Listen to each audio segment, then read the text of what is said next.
The twin sons of Valkarani baked the sand into glass. It was a harsh desert world full of strange creatures, loud winds, and curious people. But nothing, absolutely nothing, had prepared the old alien landlady, Zero, for the human male that moved into her rooftop apartment. She was a tall, four-armed creature with turquoise skin and a sharp tongue. Her building wasn't fancy, just bricks, pipes, and a broken water cooler, but it was her pride. She only rented 2 quiet people. No pets, no noise, no trouble. Then he came. His name was David Monroe. He was short compared to most Valkyrie, pale skin, brown hair. Only 2 arms and 2 legs. And worst of all, he smiled too much. Always smiling. Always saying thank you, ma'am, like he was some old village boy. He said he was a scientist from Earth studying desert biology. Zira had heard of humans, but never met one. She watched him carefully the first week. He cooked his food with strange spices. He didn't sleep much. He carried around small metal tools and kept notes on actual paper. But he paid on time and fixed his own toilet. Zero tolerated him until the day everything changed. It was the 3rd morning of the heat storm. Sand was blowing so hard. It covered the balconies. Zero was making her usual rounds, checking if tenants had covered their windows. When she reached the top floor, she heard the water running in David's unit. She knocked once. Tenant inspection. Act. No reply means I enter. No answer. She opened the door and stepped inside. Steam filled the room. The bathroom door was wide open, and there he stood, naked, wet, and scrubbing his back with a cloth. And that's when she saw it. Her eyes widened. Her jaw dropped. She pointed, trembling, and screamed, "Human, why do you have a mini Shai-Hulad between your legs?" David turned in surprise, slipping on the wet floor. "What? Hey, I'm in the shower." Zero turned and ran out the door, flailing her arms. A baby sandworm up between his legs. He's hiding one in his body. Within minutes, the entire building knew. "The human carries a worm inside him," whispered an old tenant. "He bathes with it," said another. "I heard it moved." Someone added David didn't leave his apartment for the rest of the day. He sat on his bed, wrapped in a towel, completely confused. What the hell just happened? He checked his translator implant. Maybe the word Shai-Hulad meant something else. He ran a quick scan. Shai-Hulad, mythical creature, desert worm. Dangerous kills with acid spit.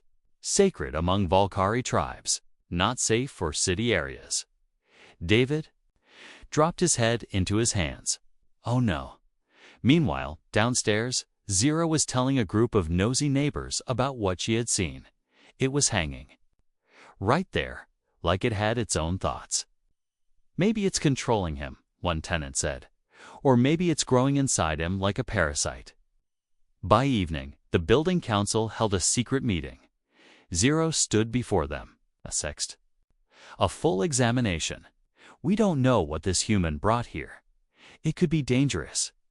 The council leader, a gray-skinned creature with a dozen eyes, nodded slowly. "Agreed. We must understand the appendage." Back upstairs, David was eating canned soup and feeling miserable. He had no idea a simple shower would cause such chaos. Then came the knock. He opened the door slowly. 5 aliens stood outside. One held a scanner, one held a camera. Zira stood in the back, arms crossed. "We need to examine your worm," said the one with the scanner. David blinked. "My what?" "Your Shahult." The alien replied, serious. David slammed the door shut. From behind the door, he shouted, "It's not a worm. It's normal for humans." There was silence. Then someone whispered, "It talks."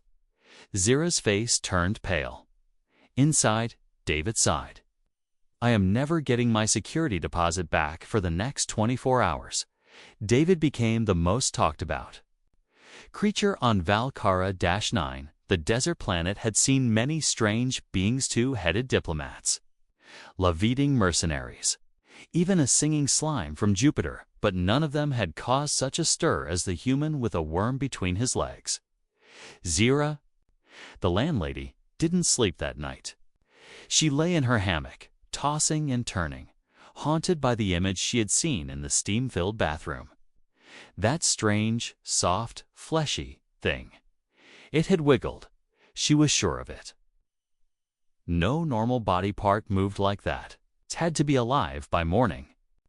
The whispers had spread to every floor. "Did you hear what the human's hiding?" one tenant asked. "My cousin says it grows bigger when it's angry," said another. "I heard it can smell fear." And with each version of the story, the so-called mini Shehulot became more terrifying. Some even believed it could speak in low growls at night inside his small rooftop apartment. David sat on his couch, face buried in both hands. He was wearing loose pants and a t-shirt that said, "Science is real," but nothing could prepare him for what he was about to face. He heard footsteps, dozens of them. Then the sound of quiet giggles, followed by a loud knock on the door. He opened it slowly and stared in disbelief. Half the building stood in the hallway. Old aliens with walking sticks, kids holding sketch pads, a tall insectoid creature with recording glasses. And in the middle stood Dr. Rena Volin, the building's resident xenobiologist. "We'd like to speak to your worm," Volin said, completely serious. David slammed the door. "Nope, not happening. Absolutely not." "But this is for science," Volin insisted from the other side. "Science," David shouted. "You're standing there with popcorn and sketchbooks." The door buzzed again. This time, a soft voice. It was Peaky Zira's niece. "Mr. David," she said gently, "I don't think you're dangerous, but they're all very scared. Maybe you could just explain." David leaned against the wall, frustrated but calm. "It's just a part of me. It's not a separate creature. It's not alive. It's how human males are made." A Peaky blinked. "So, it's a decoration." David coughed. "No, not a decoration. It's functional, but only in certain situations. Like it has a purpose." Behind Peaky, a tiny alien boy whispered to his brother, "See, I told you. It's a tool, like a drill." David groaned. This was going downhill fast. Zero appeared in the hallway, arms folded tight. "Explain it then. If it's not a threat, show us it's harmless. Let us run a scan. No touch, just a scan." David stared at her. "This is so messed up." She narrowed her eyes, then leave. "I don't allow smuggling dangerous life forms in my building. I'm not smuggling anything. It's part of my body. You really don't understand male anatomy?" The room fell silent. Then someone asked, "What's anatomy?" David took a deep breath and opened the door. "Fine, I'll give you a presentation. No photos, no scans. No surprise pokes." They nodded. Within 20 minutes, every seat in the small community lounge was filled. A large holographic screen flickered on. David stood in front, red in the face, holding a diagram he had drawn himself. It was ... awkward. "This," he said, pointing to a sketch of a human body, "is a male. Human males have this organ. It's not a weapon, not a worm, not a parasite. It's natural." An old alien with 3 beards raised a hand. "But it moves." David sighed. "Muscle reflex. Like blinking. Or waving. But why would your species evolve something just hanging out like that?" someone else asked. David shrugged. "Blame evolution. It works for us." Another tenant muttered. "So it's like a tail, but on the front."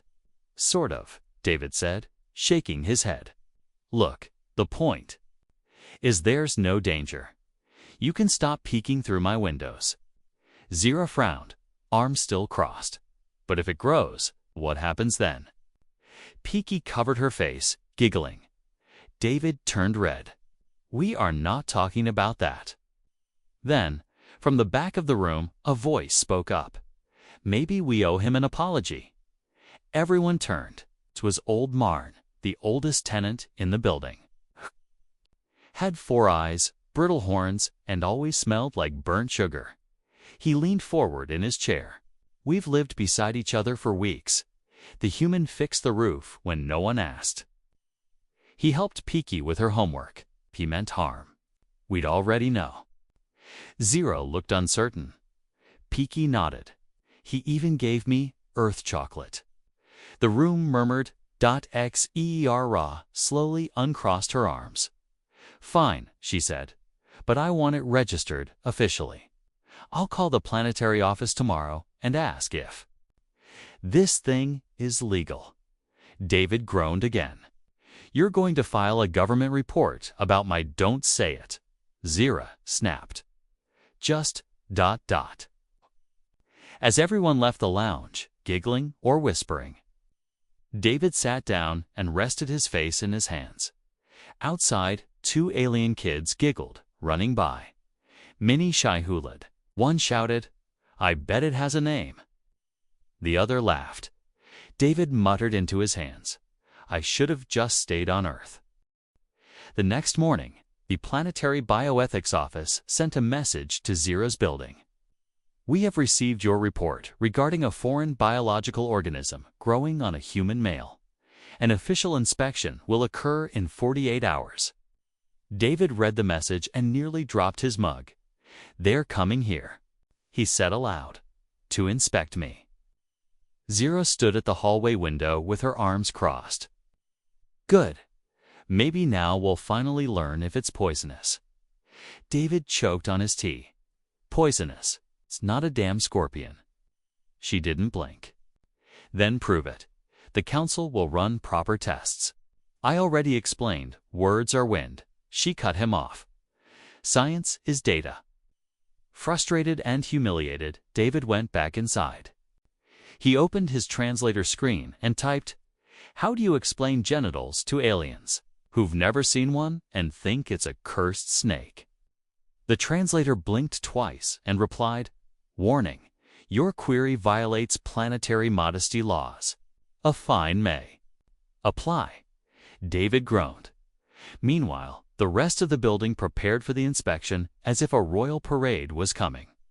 Tenants cleaned windows, children painted signs, and someone even cooked sweet cakes labeled Welcome Worm Inspectors. The inspection wasn't a joke to them, to become a festival.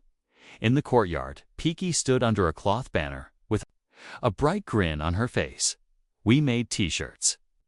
She told David cheerfully, holding up one that read, I survived the human worm incident. David turned bright red. This is a nightmare. Later that evening, David tried one last time to talk to Zira. He found her on the roof, checking the solar panels. Zira, he began, can we talk? Seriously? One-on-one. She turned slowly. If this is about the worm, it's not a worm, he said, nearly shouting. Then he took a deep breath and lowered his voice. Look, I'm not angry. I just want to understand. Why are you all so afraid of something? You don't know? Zero raised an eyebrow.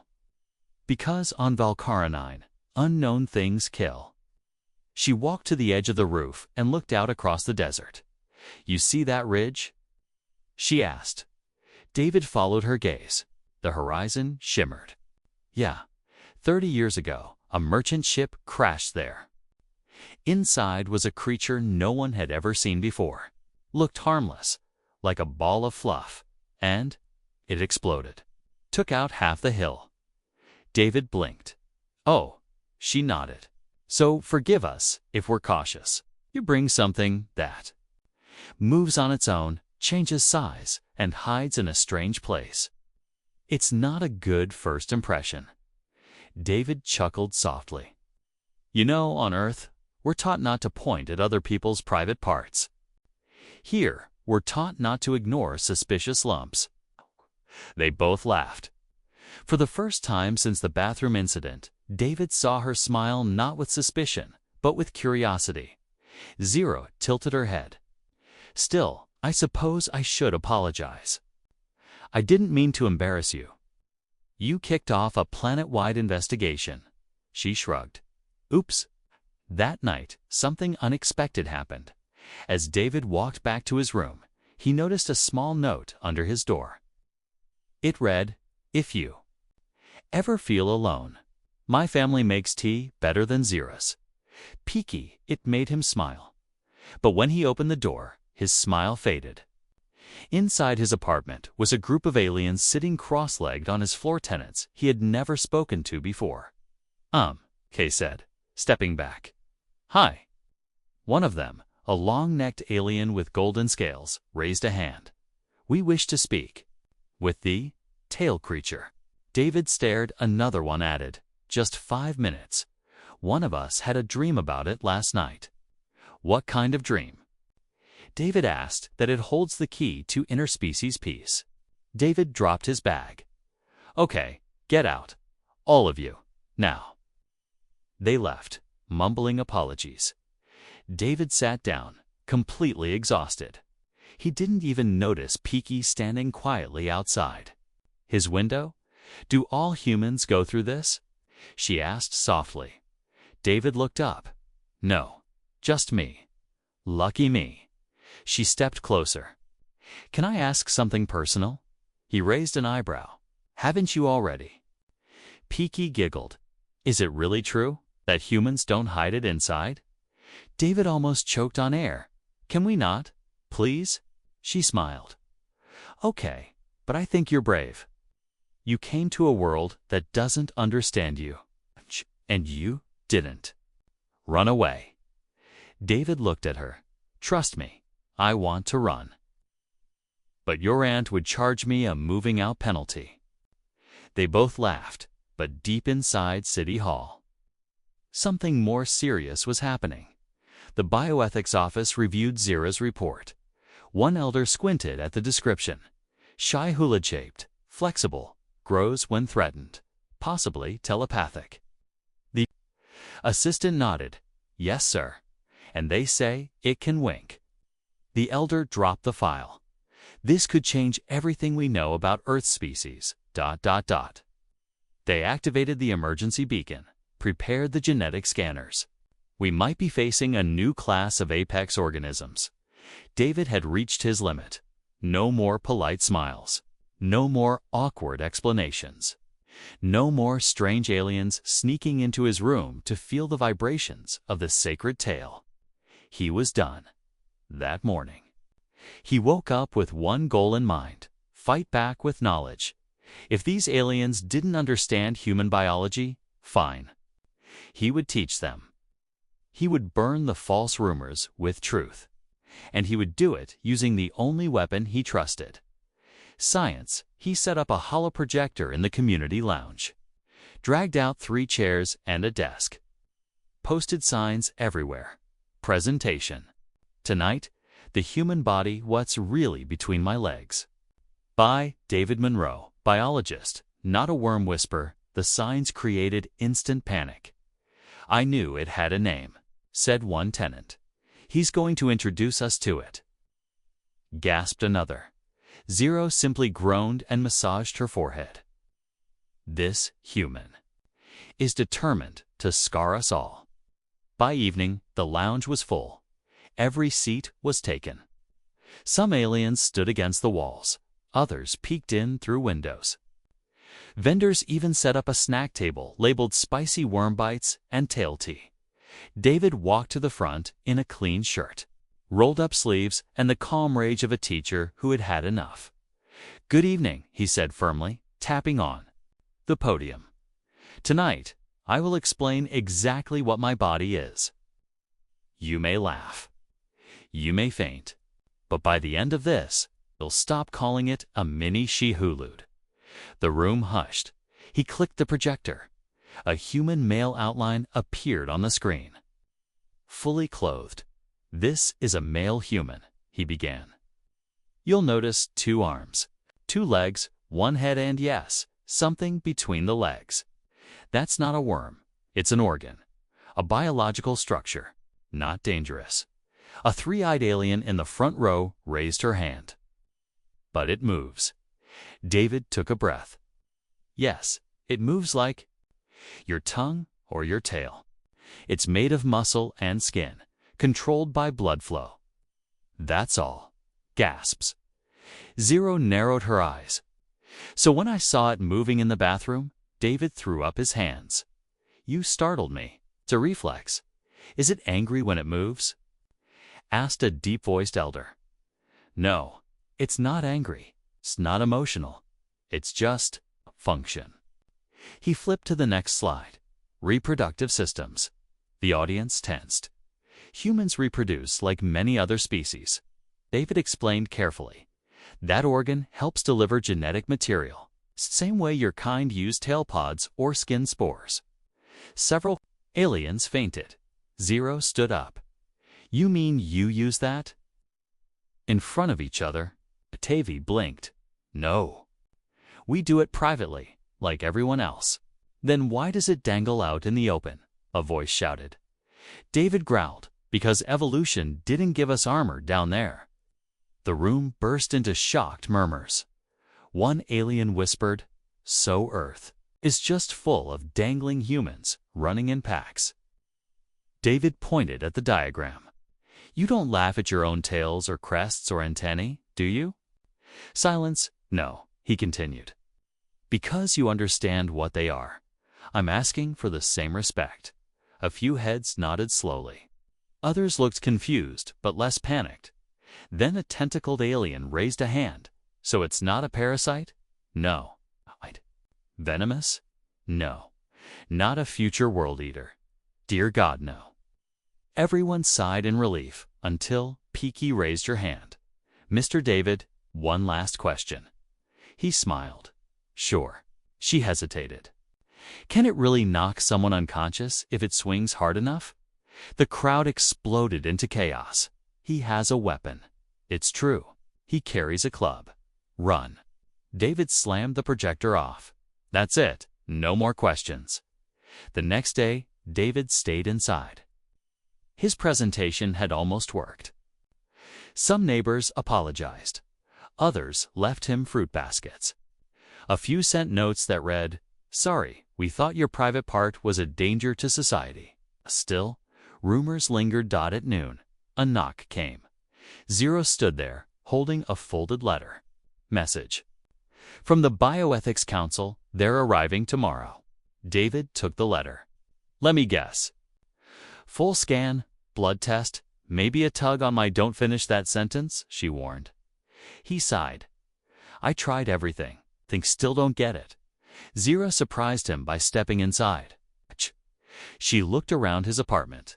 "You know," she said slowly, "I think you were brave." David blinked. "Really? You stood in front of 100 strangers and talked about something most would die before mentioning." He smiled a little. "Yeah, though I might have died from embarrassment." She sat down on the couch. "I still think it looks weird." David nodded. "So does your third eye." They laughed together. Then Zira tilted her head. "If it's just a body part, why did it stand up and stare at me that day?" David choked on his tea. "Can we not do this again?" Desert wind howled inside for the first time. David and Zero shared something more than misunderstandings, something that felt a little like trust, and yet.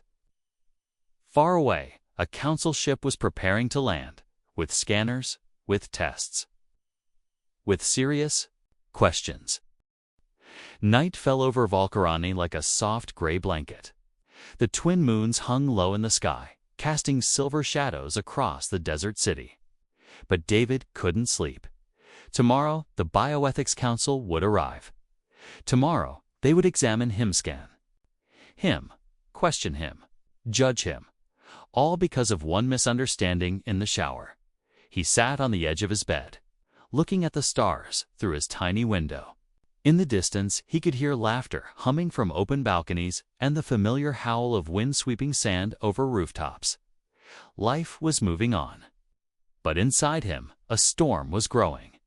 A soft knock broke his silence.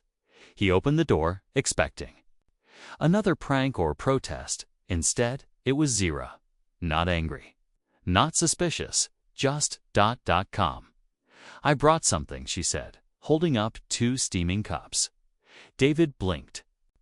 "Tea sleep root blend." She nodded. "Good for nerves. I figured you'd need it." He stepped aside, letting her in. "Thanks. I'm not exactly calm right now." They sat on the small couch, the glow from the street lamp outside casting long shadows behind them. Xera took a sip of her tea, then sighed. "You know, this whole mess, it was never supposed to go this far." David looked at her. "Then why didn't you stop it?" She stared at the cup in her hands. "Because I was afraid." He waited, let the silence stay. She continued. "On my home continent, we were taught to watch for anything strange, anything unknown, especially things from other species. Our ancestors were almost wiped out by a parasite that hid inside friendly visitors." David said softly, "So you thought I was hiding one?" "I didn't know what I saw," she admitted. "And when I panicked, I told everyone. I didn't mean to humiliate you. I was just trying to protect the building." David looked down at his cup. "I get it, but it still hurt." "I know." Another long pause. Then David chuckled dryly. "You know the worst part." "What?" "I came here to study desert worms. I didn't know I'd become one." Zira laughed shrilly, laughed for the first time in weeks. "You're still weird," she said with a smirk. "And you're still nosy," he replied. They smiled at each other. The heat between them no longer full of tension, but something lighter. David leaned back. "You ever feel like no matter how much you explain yourself, people only see what they want?" "All the time," Zira said. "I'm unmarried, overage, and run a building alone. Everyone assumes I'm bitter or broken." David tilted his head. "You're not." She gave a small smile. "You're not a monster either." Sighed. A gust of sand scraped against the windows. Inside, everything was still. Then Zira asked, "Do humans often feel this lonely on other planets?" David nodded. "We're loud and strange and emotional. Most species think we're either threats or jokes." "Not me," she said. He looked at her, surprised. "You're stubborn, clumsy, and way too talkative," she added. "But you also stayed. You could have left." David smiled. "Well, I've grown attached to the sand, and maybe the people." She raised a brow. "The people? Or one person?" He turned red. "Maybe both." She leaned forward slightly. Her expression was softer now. "The council decides to take you in. What will you do?" "I don't know," he admitted. "Answer their questions. Show them it's not dangerous. Pray they don't ask to see it again." Zira looked serious. "If they try to humiliate you, I'll stop them." David blinked. "You'd do that?" She nodded once. "I started this mess. I'll end it with you." A long silence passed. Then something unexpected happened. A distant rumble. A tremor underfoot. The tea in David's cup rippled. He stood. What was that? Zira frowned, and walked to the window. "I don't know." Then the building shook again, stronger this time. Out in the distance, a light burst through the sand like a spear. A loud groan followed, deep and haunting. David's eyes widened. "That's not thunder!" A voice from the hallway screamed, "Shaihu!" "The real one?" Panic erupted. David and Zira rushed outside.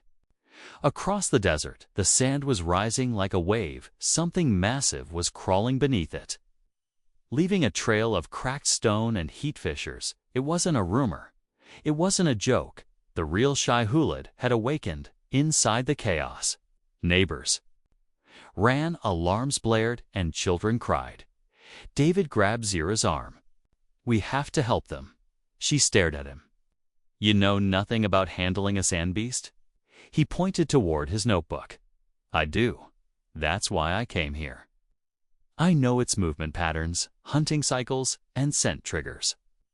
Zira's eyes widened. "You studied this thing?" "Exactly," David said. "It's not a worm from my pants you should worry about. It's the real one under your feet." The ground split open. The air burned with heat, and the real Shai-Hulud, massive sand beast, longer than 6 hoverbuses, rose from beneath the city's edge. Its body was covered in armored plates, each larger than a dining table. Its mouth opened in a circle of rotating teeth, glowing orange from the heat inside. It let out a low, echoing roar that shook windows and hearts alike. Tenants screamed. Alarms blared. Drones took flight. And in the middle of it all stood David, barefoot, wearing only desert pants and a loose shirt, gripping his worn-out field notebook like it was a weapon. Zira stood beside him, frozen in disbelief. "You weren't kidding?" David looked at her, eyes calm but serious. "It's a Class 4 burrower. It arrives once every 5 years to search for heat sources. And the solar station you built under the hill. It's glowing like a mating beacon. So, what do we do?" she asked. He flipped open his notebook. "We redirect it. Shai-Hulud follows vibration and heat. We can't fight it, but we can guide it." Zira looked around. "Everyone's running. Who's going to help us?" David raised his voice. "We need sound blasters. 5 units, spread along the west wall." No one moved. Then Peaky stepped forward. "I'll get the blasters," she shouted and ran toward the storage vault. Another tenant followed her, then another. Slowly, the panic faded and the building's people began to work together. 5 minutes later, David stood on the rooftop with Zira and 3 other volunteers. Below them, the Shai-Hulud crawled over the market road, crushing stalls and shattering stones with every movement. David adjusted the first sound blaster. "When this turns on, it will create a sonic wave. It will feel like a rival burrower to the creature." Zira connected the power cable. "And we want it to follow the wave." "Yes," David said. Out of the city, back to the ridge, the beast let out another roar. The ground shook beneath their feet. Zira looked at him. "We only get one chance." David pressed the switch. Boo-oo. Deep pulse echoed through the air. The sound was unnatural, like the cry of something ancient. The Shai-Hulud froze. Then turned. It started moving. Right toward the west wall. David shouted into the comm. "Blaster 2, activate." Another pulse fired. The creature veered left. David watched it with sharp eyes. "Come on, ... come on." Then the 4th blaster sputtered and sparked -dead.x EER cursed. "We lost Unit 4. David didn't hesitate. "I'll go down and fix it." She grabbed his arm. "You'll be crushed." He looked at her with a tired smile. "You said I was stubborn." Before she could stop him, he ran down on the sand-covered street. Everything was chaos. Cracked walls, hissing steam from broken pipes. David pushed through the dust, found the 4th blaster, and yanked the cables free. "Come on, you old junk box. Work." He slammed the side with his palm. Nothing. He ripped open the panel and used a wire from his own CUM device to override the power core. Sparks flew. The light turned green. He smiled. "That's more like it." He hit the switch. BOOOOM. The creature shifted again, this time turning away from the building and toward the ridge. The crowd watching from rooftops began to cheer. He did it. The human is guiding the beast. He's the worm master. David winced at that. Last one, but kept working. Back on the rooftop, Zero saw the creature slowly crawl out of the city. Sand and stone flew as it tunneled west, chasing the sounds David had arranged. The ground calmed, the wind slowed, and finally, the beast vanished beyond the dunes. A long silence followed. Then the building exploded with cheers. Children waved. Flags, neighbors hugged. A few fainted with relief, and David, covered in sand and sweat, walked back up to the roof, top-tired, scratched. But alive, he looked at Zira and grinned. "Still think I'm just the guy with the weird anatomy?" She laughed. "You're the guy who saved us from a city-crushing worm." He brushed dust from his shirt. "Good. Maybe now people will forget the other one." She smirked. "Not a chance." That evening, the city's local news displayed his image across holoscreens. Human scientist guides deadly. Sand beast away using ancient Earth trick. Loud noises. But the best part came later, when the Bioethics Council finally arrived. Expecting to inspect a strange human body part, they were instead met with applause. A hero. A building full of aliens proudly standing behind David. When the chief inspector asked, "Are you the human with the unusual growth?" Zira stepped forward and said, loud enough for all to hear, "No, he's the human who saved our lives."